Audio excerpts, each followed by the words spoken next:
Ici, c'est un peu Charlie et la chocolaterie.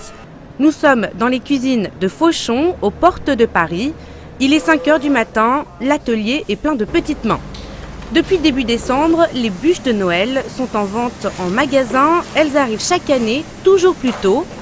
Pour l'instant, une trentaine d'entre elles sont acheminées chaque jour dans les rayons avant le pic des 23 et 24 décembre avec plus d'1 millier d'unités vendues dans la journée. Une bûche, on va partir en premier sur un biscuit, une mousse, un biscuit léger et une compotée ou un crème.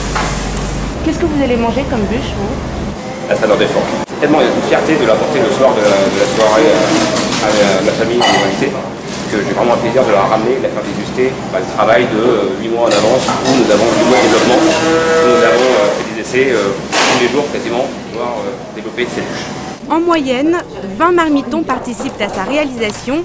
Ils passent en tout de 4 à 5 heures sur chaque œuvre, un travail d'une précision extrême et un transport tout aussi délicat, un artisanat dans tous ses états qui a tous les codes de l'univers du luxe.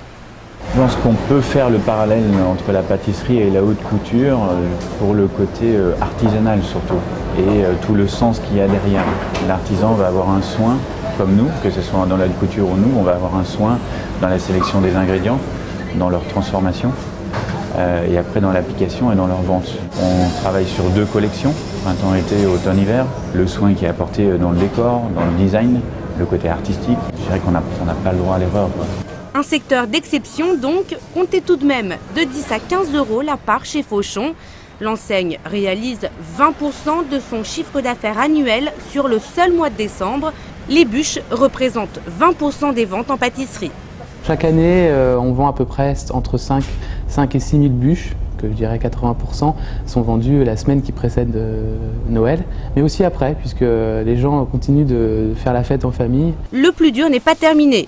Il reste encore le réveillon de la Saint-Sylvestre, puis la galette des rois mi-janvier. Ce n'est qu'après que les pâtissiers pourront souffler.